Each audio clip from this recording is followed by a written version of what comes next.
इधर रुक करते हैं शीरीन का, जो आपको दिखाएगी छत्तीसगढ़ की 36 खबरें।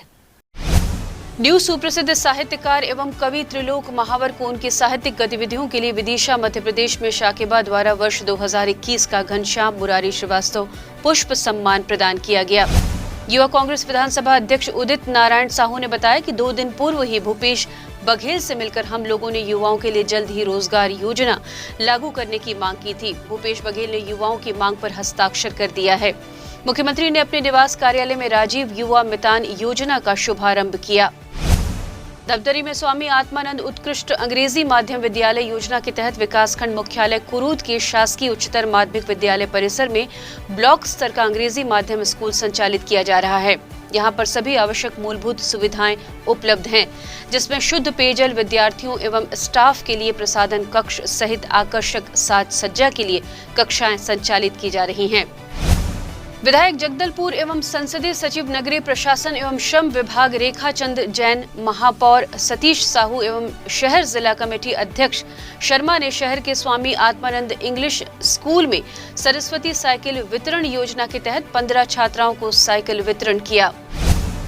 टेस्ट कराएं, टीका लगवाएं, कोरोना वायरस को दूर भगाएं। कोरबा के कलेक्टर रानू साहू ने आज जिले वासियों से कोरोना वायरस के लिए दूसरों तक न फैलने के लिए कोविड-19 प्रोटोकॉल का पालन करने की एक बार फिर अपील की है। श्री साहू ने 18 साल से अधिक नागरिकों से कोरोना वायरस टीकाकरण कराने की अपील की है। राजनांदगांव के डॉक्टर जैनेंद्र पेशे से तो चिकित्सक हैं, पर इनका बस्तर प्रेम भी गजब का है, जिसे लोग हाथों हाथ दे रहे हैं। उनका एक YouTube चैनल है जिसमें तकरीबन 5000 सब्सक्राइबर हैं और अब तक इनके पोस्ट को अनगिनत लोगों ने देख लिया है। डॉक्टर जैनेंद्र अपने स्टाफ के साथ नदी पहाड़ पार कर गांव-गांव जाकर घर घर मेडिकल सेवा पहुंचा रहे हैं। उनकी इस पहल में कहीं न कहीं छत्तीसगढ़ पर्यटन को भी बढ़ावा मिल रहा है। दिल्ली राजहरा में सोमवार को सुबह 8 बजे खलारी वन परिक्षेत्र में कोकांत से पट्टी टोला जाने वाली मुख्य मार्ग से 300 मीटर किसान के खेत में 4 वर्ष का नर हाथी मृत अवस्था में मिला। जिले में हाथी की मौत का ये पहला मामला है।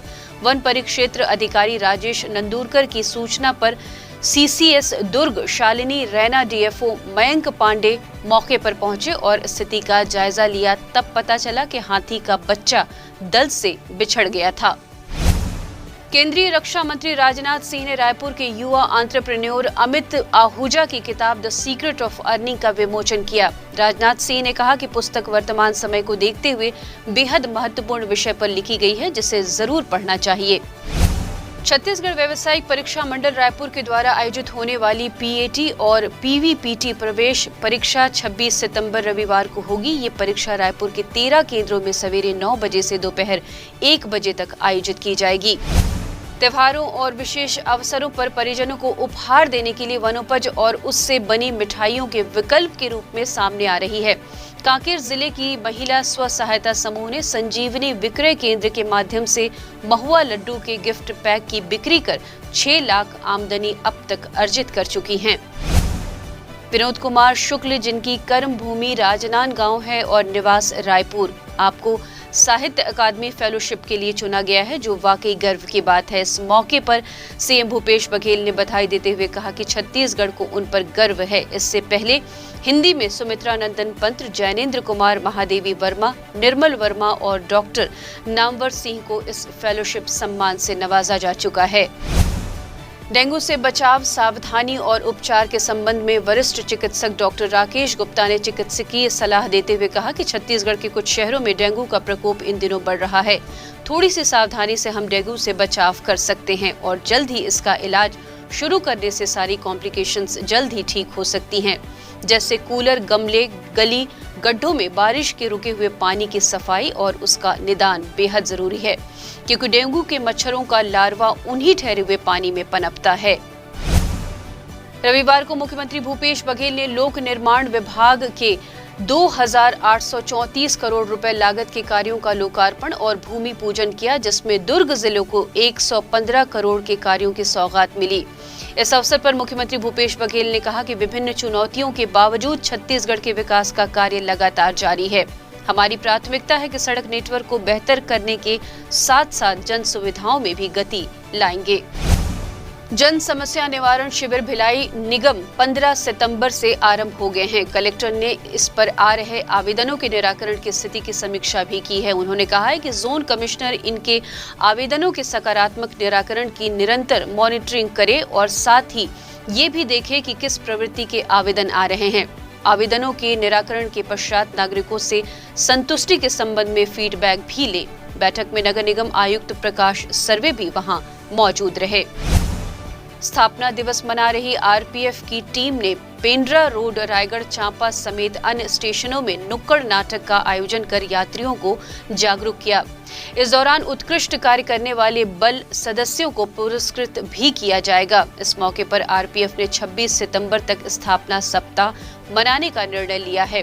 इस बीच रक्तदान, वाद विवाद के अलावा स्वच्छता अभियान भी चलाया जाएगा। साथ ही उन्होंने ये भी जानकारी दी है कि यदि कोई मुसीबत आ जाए तो आप हेल्पलाइन नंबर 139 पर कॉल कर सकते हैं। बिलासपुर पुलिस ने क्राइम ब्रांच के नाम पर लोगों से ठगी और लूट करने वाले गैंग का पर्दाफाश किया है। इस मामले में नाबालिग सहित 7 आरोपी गिरफ्तार किए गए हैं। पकड़े गए आरोपियों ने मोबाइल ऐप के जरिए नेशनल क्राइम ब्रांच की फर्जी आईडी बना रखी थी। इसे दिखाकर लोगों को डराया करते थे। जांच में पता चला कि इस नाम की एनजीओ भी रजिस्टर्ड है, जबकि नियम के अनुसार ऐसा नहीं होना चाहिए। पुलिस को अब इस एनजीओ के संचालक की तलाश है। छत्तीसगढ़ में पिछले 40 दिनों में पंडो जनजाति के 20 लोगों की मौत हो चुकी है। अब इसको लेकर छत्तीसगढ़ बीजेपी राज्यपाल से मिलकर राष्ट्रपति के नाम पत्र लिखने जा रही है। भाजपा ने छत्तीसगढ़ सरकार पर आरोप लगाते हुए कहा कि पंडो जनजाति के लोगों की कुपोषण से मौत हो रही है। इस आरोप पर मुख्यमंत्री भूपेश बघेल ने पलटवार करते हुए कहा कि रमन सिंह और बीजेपी के लोग बताएं कि 15 सालों तक उन्होंने पंडो जनजाति के लिए क्या किया। वैसे ये सच है कि छत्तीसगढ़ में नक्सली से बड़ी समस्या कुपोषण है। 5 साल से कम उम्र के 41% बच्चे कुपोषित हैं और अधिकांश महिलाएं एनीमिक हैं। इसलिए सरकार उनके बेहतर स्वास्थ्य के लिए सुपोषण अभियान चला रही है। छत्तीसगढ़ राज्य महिला आयोग द्वारा लगातार महिलाओं के संवैधानिक एवं विधिक अधिकारों के संरक्षण के लिए प्रयास किया जा रहा है। इसी कड़ी में आज जन सुनवाई का आयोजन राज्य महिला आयोग द्वारा किया गया। इस जन सुनवाई की जानकारी देते हुए महिला आयोग की अध्यक्षा किरणमयी नायक ने बताया कि इस सुनवाई में लगभग 25 मामलों पर निर्णय लिया गया। गोधन न्याय योजना के तहत पशुपालकों, गोठान समितियों तथा स्व सहायता समूहों को 5 करोड़ 24 लाख रुपए की राशि जारी की गई।